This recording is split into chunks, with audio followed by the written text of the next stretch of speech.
seeing something or hearing something online.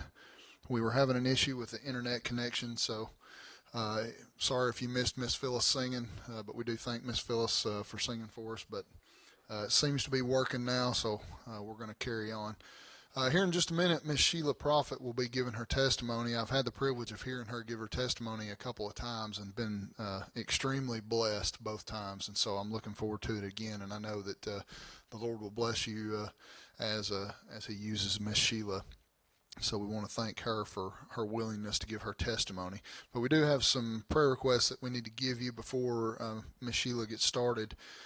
First, we need to pray for Janie Millsaps.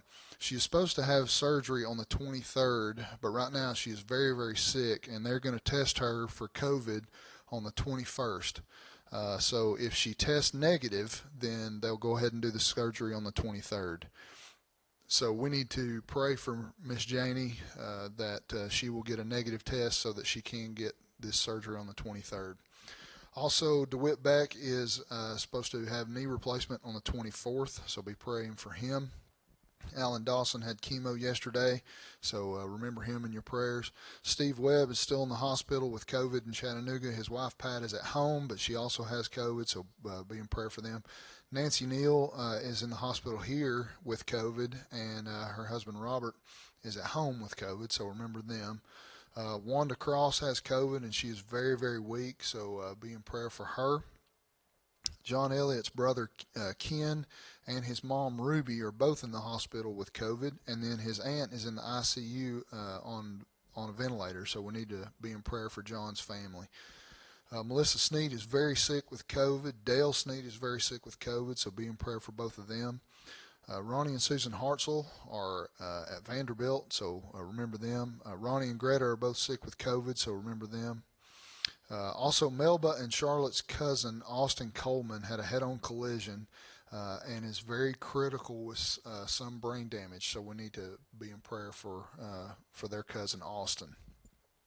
I'm sure there are a lot of other requests, but those are the ones that I've got down here on this list, so just be in prayer for all of them. Like I said just a few minutes ago, I'm looking forward to hearing Miss Sheila as she gives her testimony. So we're going to have a word of prayer, and then Miss Sheila, you'll be ready to go after this prayer, okay?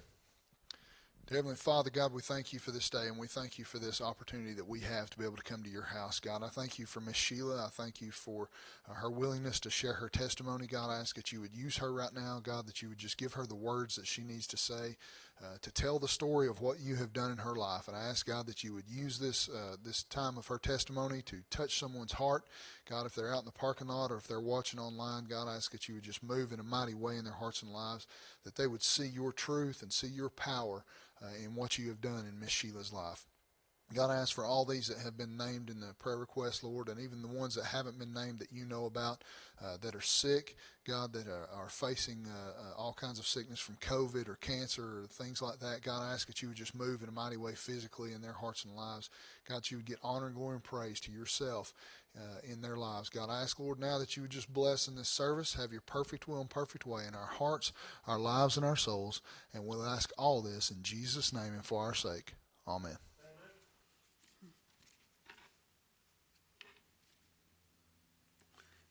Good evening. I'm thankful to be here, and I'm thankful to have the opportunity to share some of this with you.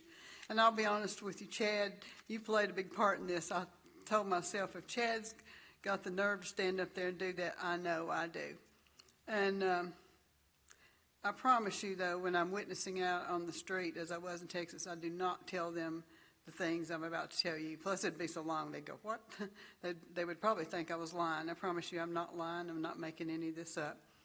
But I just kind of tell them I used to drink and I used to do some drugs and leave it at that. And then start telling them what good changes I've had in my life. But I always remember, too, Jason telling us one time about the old Arab proverb. It's a sin. What's the greatest crime in the desert? Finding water and keeping silent and not telling anybody. And that's what we're supposed to do as Christians, is tell other people and witness. And I apologize, I am going to be reading some, and not because I don't know this story from heart, as I do very much. And it's a very Parts of it's very painful, and I've spent a lot of time in therapist chairs and a lot of my life trying to bury it. And it crippled me for a lot of years, but the biggest crippling part was the fact that God wasn't in my life. But earlier things that I'm going to tell you about too, and some of the decisions I made, you're going to go, I don't believe she did this, but she really did. This is about my life. I'll start off with before I knew Christ. Before I knew, I lost my relationship with God. And this is a story of my past, starting out without God in it. I was an adopted child. I was a premature baby. And this was 1952, and I weighed less than 3 pounds. And I was in an incubator for 6 weeks. And I know now I didn't for a long time. I was in Old Knoxville General Hospital. And when my mother, it gets confusing. I'm talking about mother and mother, but my mom, my adoptive mother, and Dad got me when I was about 9 months old. I was in my third home by then. And honestly, I don't know why, because I mean, I think Naomi said one time, you don't remember that? And I said, no, I don't, but just it all adds up to a big picture of abandonment. The first couple, just one of them wanted to keep me and adopt me, and the other one just wanted to, be a children's home, until they were placed. And then I was taken out of that home and put into another home, and it was a single older woman, and she told him, she said, this is the best baby I've ever had, which I don't know if it's comforting now, but I'm going to tell you then, this is funny, you can laugh. There's a couple funny stories in here you might as well laugh at. The state, but it's part of their protocol, they have a child psychologist come in and evaluate you and determine whether you can be placed in a home. The good old state of Tennessee's child psychologist, remember I was a premature baby, I was 6 weeks early. He gave me a 1 month, a 2 month, and a 3 month test. I failed all 3. Another state psychologist was called in to review his findings, because the first one's advice was to put me in a state home for mentally challenged. And thankfully they called another one in. He told the first psychologist, he said, when you gave her a 1 month test, she was minus 2 weeks of her term date. And he said, then you gave her a 2 month old test, and she was physically 2 weeks old. And then you gave her a 3 month old test, she was 6 weeks old. Of course she failed him.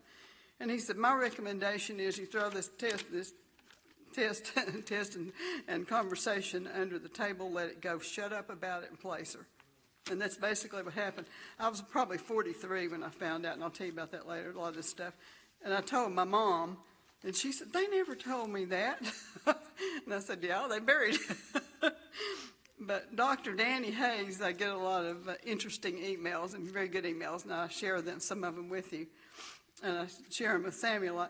I was working for him. I worked for him for 20 years. He's a local radiologist. And bless his heart, I don't know, I think he's 84 now. And we still keep in touch. He's still very mentally alert. But he said, Sheila, if they'd have put you in a home for mentally handicapped, you'd probably been a state senator. But the moral part of this story is, too, I used to be bright. I'm not anymore, but it's the things that I've done.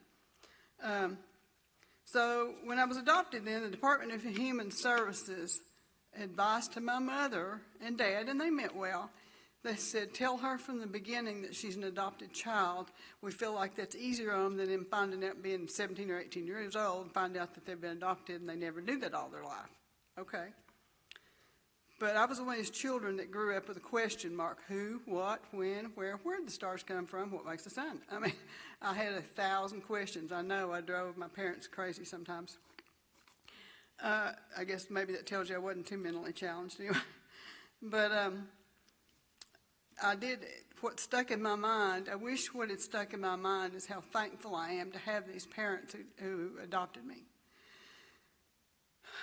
But what happened was, I became obsessed with who were they? Where are they? Why didn't they want me? And I became just very obsessed with that. And I had a lot of problems with abandonment issues and attachment issues. Just ignore me. This is like there's parts I try not to think about. My mind could not comprehend why, if you had a mother, why she didn't want you as a child. So like by the time I was in the, I think probably first and second grade, I was telling people that my parents, I couldn't stand the thoughts that they didn't kill him, so I created a child, creates a story for answers he didn't have. So I tell people they were killed in a car wreck. And then one day Mama said, Sheila, I didn't tell you that. I need a Kleenex if you guys got one. I should have had sense enough to bring one. So anyway, as I said, I had abandonment and attachment issues. I'll get it together here in a second. I searched for my mother constantly. Where my mom, there was a place, an old department store in Knoxville called Zales. And it was kind of really where poor people went. We were poor. And when Mama would be digging through clothes and stuff like that, I was constantly looking everywhere I went. Every woman with brown hair and brown eyes. If it had been Debbie Hooker, if it had been Naomi Godfrey, I was searching their faces. Was that my mother? Is that my mother? And there's been a lot of odd coincidences. The Department of Human Services told that children were usually adopted out of state so people wouldn't find them. Yeah, as it turned out, my biological mother was less than 30 miles away from me, so I really could have run into her. But there's several just strange things now. Like right now, I live on White Oak Mountain. My mother lives in Manchester on White Oak Drive. And just like, I know they say nothing's a coincidence, but what would be the purpose of these things? There's something else I can't think of right now that's the same thing. It's like, what? Okay, so I looked everywhere I went. This was a constant thing, a very obsessive thing with me. I didn't talk about it to my mother, my mom, but I was just constantly looking at people. I didn't look like people in my family, and I didn't act the same way they did. Well, there's more about that later. Depression problems developed. And in hindsight, I wish Mom and Dad had taken me to a therapist, but they didn't know. I didn't talk about it. And whatever happened, I'm sure they thought she'll outgrow this. So about age 14 or 15, I started waking up in the middle of the night with cold chills with this recurring nightmare. And the nightmare was that I was in a car, it was on fire, I was burning alive, and my mother was sitting up there laughing at me. And that probably came from that story I'd created, part of it. I don't know. I don't know where they came from. And then I went to, I was still having this depression, obsession. Who was she? And the first therapist I went to, I told them, I told them I like to paint, and they asked me to paint them something. And I handed it to them. They said, what is this? And I said, that's a picture of a dead baby, and it's falling in the sky. The baby's me.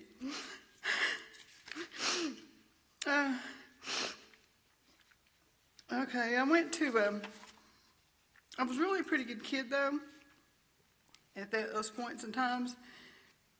I did it. That was another thing that hounded me, though. I always had this in-debt feeling, like I needed to pay them back. And your mother said, Sheila, you don't owe us anything. We're tickled. We wanted you. We picked you out. And I said, well, it feels like to me like I owe you something, because I could have been in a home somewhere, but I didn't know about that stuff then. But I did. I made good grades, very good grades. And by the time I was 15, I was working 4 nights a week and going to school, and I never missed a day.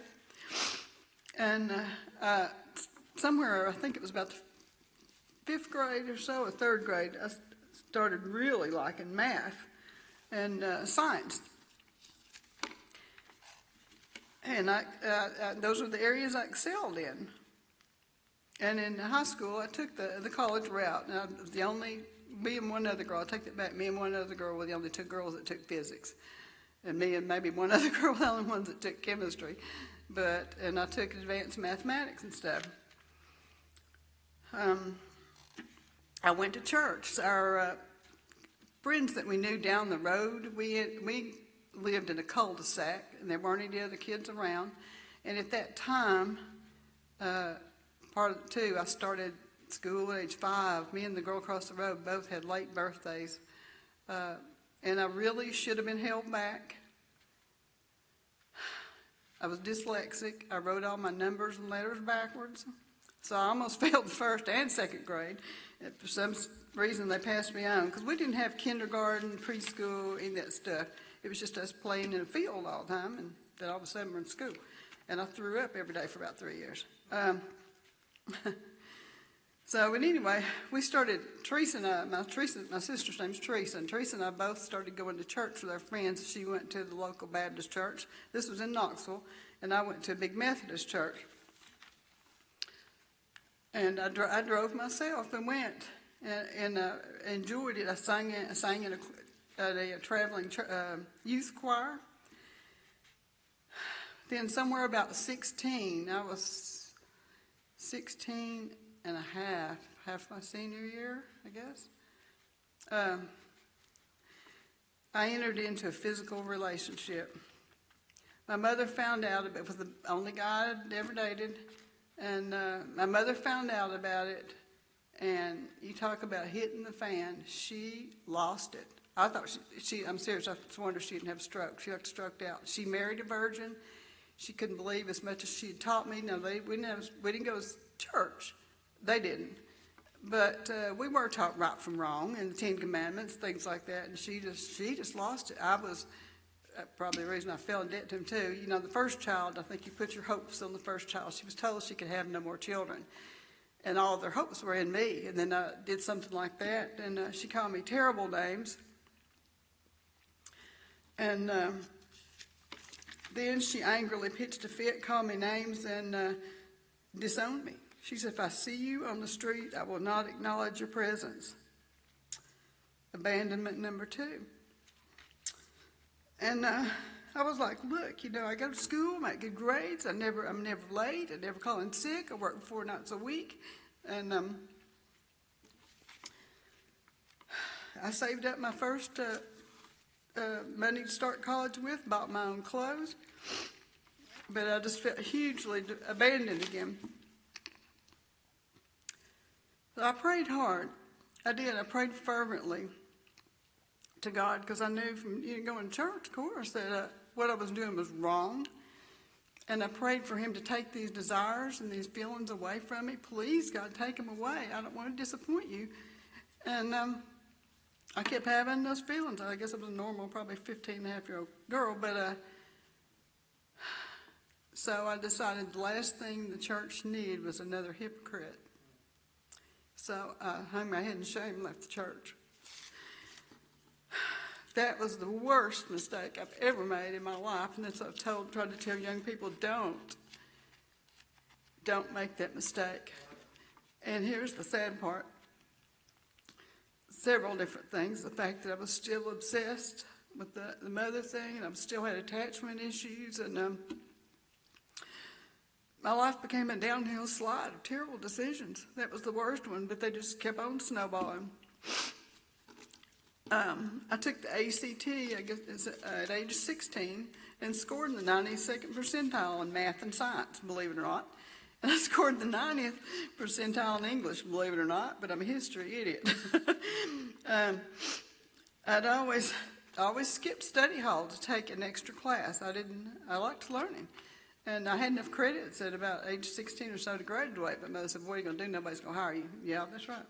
So I applied at the UT School of Nursing at 16, and they accepted me on the first interview upon graduation. So I graduated high school, I was 17.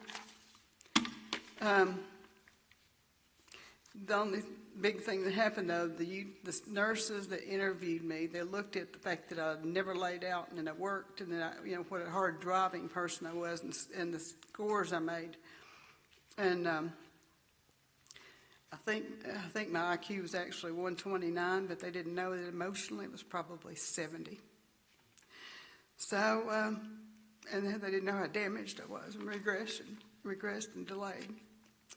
So at the end of the first semester, the 3 people I knew in my high school They took 10 people a year, and 3 of them were from the same high school I went to.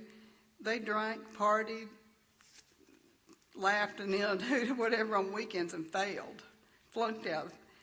I had good grades, and I chose to drop out. And I had nearly an A then, average, and it was a B, at least a B plus, so I think it was 92 average, so I chose to drop out. Another terrible decision. And this is going to sound crazy to you.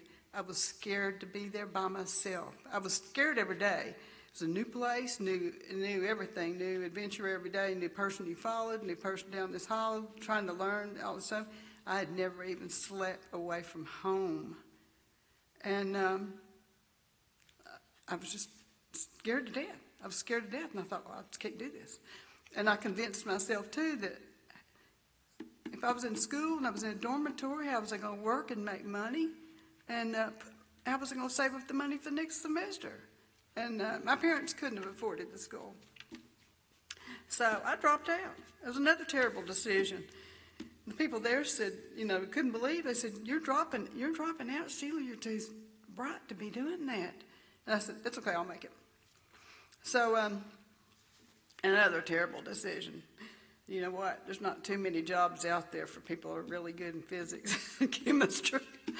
And every time I'd apply for a job, I'd say, can you type? Do you know office machines? Do you know this and that? And secretarial? No. So another rude awakening. There weren't any jobs for somebody like me. So I went back to waiting tables. I'd waited tables after school for a long time. I bought my own clothes, and I actually, at 16, made my own car payments. I wasn't old enough to sign for a loan, but my dad did. He knew how faithful I was. He signed, and I paid him. I paid the car insurance, the gas, everything, working after school. But back then, too, girls got car insurance through Liberty Mutual for $10 a year if you had at least a B-plus average. So that made it a little easier. It's not that way now. And this was before Mom disowned me. Then I got married. My marriage failed. God was not in the picture. I had continued that practice. I thought I was pregnant. I didn't have sense enough. I was too afraid. I did not go get a pregnancy test. I did not go to a doctor. I decided if I was late that was God's judgment on me. It had to be, because I knew I was doing things God didn't want me to do, and that had to be what that had to be. It was God's judgment falling on me. So I went across the state line and got married, and then stood there on the altar, I kid you not, and told God, I am so sorry for the mistakes I've made, God, and please forgive me. I don't love this man, and I don't either. I'm really just marrying him because I'm scared of my mother. She had always said, you get pregnant, it's yours to raise. I have raised mine. If you have one, it's going to be yours. And I guess that's only fair, but I was really a child myself. But there's a lot of children that raise children. But I was so scared of her, and so that was the decision I made. That abandonment demon was still at work, too, and I was still trying to punish myself. And I did. I felt convicted frequently when I would do something I knew was wrong, and I think God sees what you're doing. He sees everything you do, Sheila. He sees you. And I felt convicted a lot. And I married again. I did not know enough. I wish I knew some of the things I hear on Moody Radio now about how to choose a spouse. And Tony Evans has got a really good CD about that. I wished I'd known some of that stuff. But I went to church. I sat by myself. And I did know some of the people in the youth choir, I think, but otherwise I sat by myself. I didn't get close to people. They might abandon you if you get close, right? So if a man flirted with me and kissed me and told me he loved me and asked me to marry him, then I thought, well, yeah, they'll love you. They wanted me mostly because I made money. And I really usually carried the weight, financial weight in relationships. And I married again, failed again. My husband told me that in the last 2 years, he was working on an MBA in finance in Knoxville, UT Knoxville. He told me the last 2 years I'd worked at night. He'd had 5 affairs. again, I didn't talk to God before I married this man. He was smart. I thought he'd be a good husband. So I really fell into a really deep depression then. Another one. I'd already been in therapy probably twice by then. But I really developed a root of bitterness and a root of hatred. For 10 years at least, I'm not kidding you, I'm not making this up. I had paid for my own apartment, I paid my own way. I was always on my own. I say always. God was there, but I just didn't have sense enough to realize it. For 10 years, I didn't really talk to a man. I mean, if I passed you on the street or you're my boss and you say, hello, Sheila, go do this or that, I did. But to have anything else to do with him, no. And I didn't have women friends. I didn't get close to people. But I was very angry inside that happened, that I'd worked at night and spent time putting this man through a master's in finance. And now he was making, remember, 40 years ago. He was walking into a $56,000 a year job, and here I was still being a waitress. But so basically I went to work, went home, drank, went to sleep every day for 10 years. I spent holidays by myself. I didn't do anything. So that's why I'm not too smart anymore. I didn't. One of the reasons, I drink 3 or 4 beers a day, and more on weekends. And I would not study. I don't know, probably turn the TV on for news or something for some noise. But I finally had to. I went back into therapy. It was another Baptist Sunday school teacher. I've gone to 5 therapists, and I have a bad habit, and I understand I'm not supposed to say that thing. I swear to you. I don't really understand why that's wrong, but Roy says it's not. You're not supposed to say that. I'll tell you the truth. I went to 5 therapists, and 3 of them were Baptist Sunday school teachers, and one of them was a Methodist Sunday school teacher, and these were masters and PhD people. Is God not hitting you over the head here, Sheila? And they would mention to me, try to talk me into going to church. No. But some of them did put some of the demons to sleep. At age 42, the state of Tennessee reversed the adoption rules. Until that time, when you were adopted, your records were sealed, put away, and there was nothing you could do to get them open again. But enough people clamored, we want to know who our parents are. What if they had breast cancer? What if they had, whatever? We deserve to know. So they reversed it. So Rick told me about it. He said, Sheila, I just saw this on the news. You need to check in this. So I did, and I waited in line. You filled out paperwork, and there were like 2 people naturally in the state working. There were 20,000 people waiting to be waited on.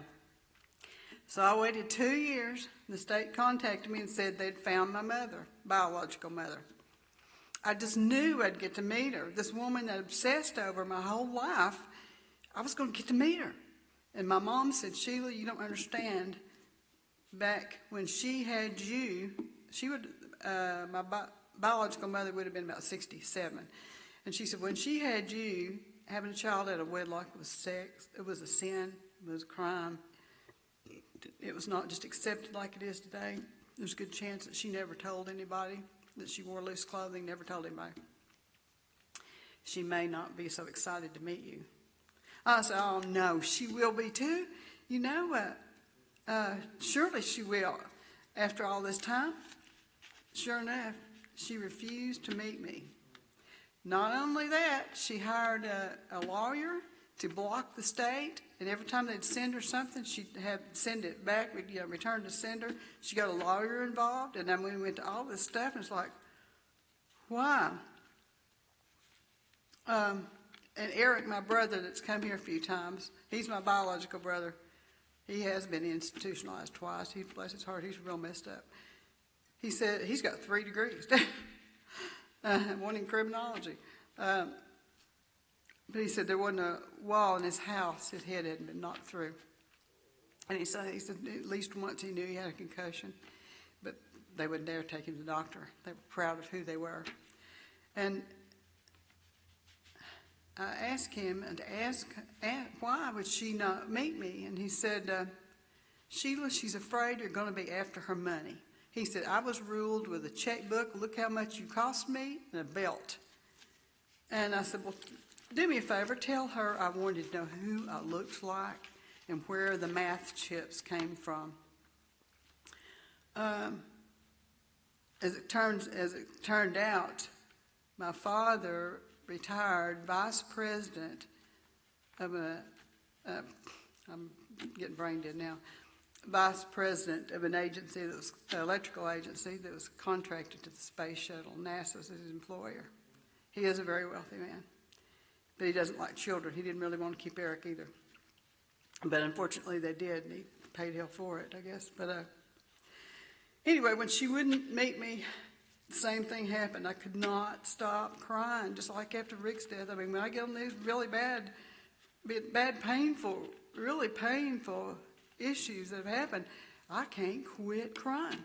So I told Rick, I said, I've got to go back into therapy. I can't. I hurt so bad I can't stand it. You know, the rejection. I was like, how many times am I going to let you slap me in the face and you're going to keep doing it? And that's what I felt like telling my mother, biological mother. But I had another Baptist Sunday school teacher, and we put some more demons to sleep. I greatly needed God with a capital G in my life, and that was, I mean, some of the mistakes I've made, I know you go, how in the world could she do this? Yeah. But I decided, too, that part of the reason I would not go, when the therapist tried to get me to go to church, I said, I really feel like my mother didn't want me and God didn't either. Because if God loves you and you're God's child, then why on earth has God let me go through my life with such pain? Why has he let me just keep suffering? But I know now it was me that caused that. He was standing there waiting with open arms for me to turn around. So I visited a few churches.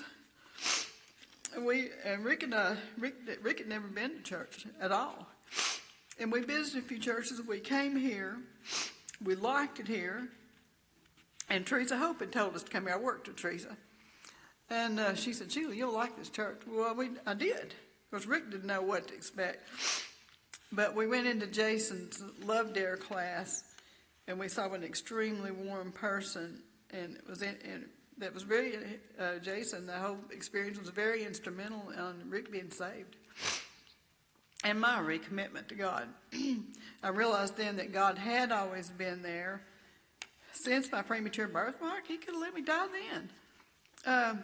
You know, I don't know how many incubators there were around for 6-week premature babies back then, but probably not not the help we have today, doctors have now. But I realized he did not abandon me. I abandoned God. And I finally have the grace and the peace of forgiveness from having a real relationship with God now. I do try to learn his ways. I try to do his ways. I don't have the root of bitterness anymore. I'm not playing the victim role anymore. I still have trouble with attachments sometimes. If you think about it, and I'm not saying this to embarrass anybody, but how many in this church, I've been here since 2011, how many people really feel close to me or feel like they know me? You know, and like I said, I'm not trying to make anybody, it's hard for me to get close to people, very. So you ought to feel privileged, Daryl. No, I'm trying to make you laugh. I am. So I went from being from a root of bitterness to out of the victim role into learning to love and worship him. That was the greatest thing that happened to me, was being saved, and the greatest thing that I can do for someone else is show them the way, show them the gospel, what it takes to be saved, and accept Jesus in your heart, and what it is to influence others in a positive way. And we have this, Satan puts this terrible fear and this ridicule of messing up, but you have to tell yourself, this is God's gospel I'm sharing, And the Holy Spirit's helping me. It's not his, not Satan's. And have a deep sense of commissioning and a desire to please God alone. The world and Satan will tell you that, guard your reputation, stay hidden, you're messing up. But the gospel reminds us that we are beloved by our King, that we are the light of the world. And as a Christian, I know that I truly care about what happens to other people. It is hard for me to show it. I do tend to stand back, and I fight that all the time.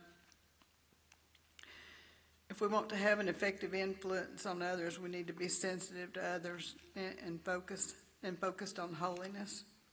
And, that's something I have to work hard at too. And Ben Biller told me one time, he was my grief counselor after Rick passed away. He said, Sheila, my dad is probably one of the holiest, Dr. Biller, he's a theologian in addition to being a psychiatrist. He said he's probably the holiest person I know. And he said, I have to work at it. He said, and here was a funny thing, and this was the other funny story I was going to tell you. Here's another example of our good old government. When I met Roy and we were going to go to Costa Rica, I had let my passport expire, so this was before 9/11. And so I needed a passport, and my name was different now. And they told me I had to have, I don't remember, I think it was either 6 or 7 things proving I was who I said I was. So I turned them in. And they said, we want to know what hospital you were born at. Well, then I didn't know what hospital. I've since found out. But they said, well, if you weren't born in a hospital, then you have to prove to us that you were a live birth. Who's the midwife, and who were 6 people, name 6 people that were present. Well, now, how is a 6-week premature baby going to know who were 6 people present and a midwife? This was our government. I kid you not. I thought, and I'd go into Ben Miller's and I'd crying. I said, look at, fussing, not crying, fussing. I said, do you believe this? I finally had to give them 14 different things like my driver's license, my insurance, my voting card. But I had to come up with 14 things to prove. And Ben said, I'll tell you what. Roy said, they're not going to give you a passport. And Ben said, the next time this comes back that denied, and this was going back and forth. He said, you tell me about it. I'm going to call them and tell them I'm your lawyer. And I'm going to tell them if they can't prove that you are a citizen, then they need to give you back income tax for the last 58 years. And he was serious. But luckily, after giving them 14 things, they finally gave up and gave me a passport. But it's like, good grief. I've had strange things happen for sure. And one of the strangest, too, that was finding out who my father really was. Because I went and poured over, I played detective, I went and poured over graduating annuals at University of Tennessee. My mother mentioned him in paper, my biological mother, mentioned him in paperwork, but she reversed his name. But somewhere along the way I found him. I said, that's got to be him. And Eric said he really wanted to be a doctor, but he couldn't afford it. And so he decided just to go into engineering, but he excelled at that. Here's the other funny coincidence besides where I live. My next door neighbor where I live now, his name is Charles Nix. He is my biological father's best friend. It's like, oh, wow. And he told me, he said, Sheila, your father's probably the most brilliant man I've ever known. I thought, yeah, if you knew about him hitting my brother's head through everything and treating him so bad, you might not think that. But Eric had said, he doesn't understand people. He doesn't know how, he doesn't try to. He said he sits around and reads Science Today, books like that. He said he really doesn't have any friends, maybe 1 or 2. And I said, well, apparently my next door neighbor's the one. But what a weird coincidence is that. I took Eric to the house. He said, I recognize I've been up here before. I said, no, you've not been to my house before. And he said, it's the next house. I said, what? And he said, yeah, I was with my father one time when I was young and a teenager. And he said, he took me up there. He wanted to talk to that man about something. And he said, I've been there. And so I asked Chuck about it, and he said, yeah. So anyway, that's enough. That's enough. Darrell, would you mind leading us in prayer? Our kind and gracious Heavenly Father, we come here with thankful hearts to hear this precious story. Lord, I've never heard all of it before in my life. God, I thank you, Father, for this precious woman. God, you've brought her through many things. She's given you praise, she's given you glory, she's acknowledged you that's brought her this far. God, she's already told us if we leave you out of our lives will lead to be more miserable, Lord. And so we don't want to do that, Lord. We want you in the center of our lives. We want you as our young people or those who are looking for things in their life, Lord, and look towards you for leadership and guidance. And God, that they be able to find what they're looking for, Lord. So I thank you for Miss Shelia. I thank you for what she means to this church. I thank you, Father, that she's a person who wants to go out and witness. God, you sent her on mission trips. She has a love for people. She has a love to help people. And I thank you for that, Lord, for allowing me to know someone like that that can encourage me, Lord, to be able to be the person I need to be. And many times I fail at that, Lord. So I ask you, God, that you would give her glory and honor and praise in her life, Lord, as she goes forward to be able to meet other people and to be able to share, Lord. God, we give you thank you for this church. We were our pastor tonight, Lord, and him be feeling better to be able to get back to the church with us again. God, we just ask you, Lord, now as you go with us, our respectful place. Bring us back on that next appointed time to be able to come and meet with you again. For it's in Jesus' name we ask all things. Amen. Thank you, Miss Sheila. Thank you, Darrell. Everybody be careful going home.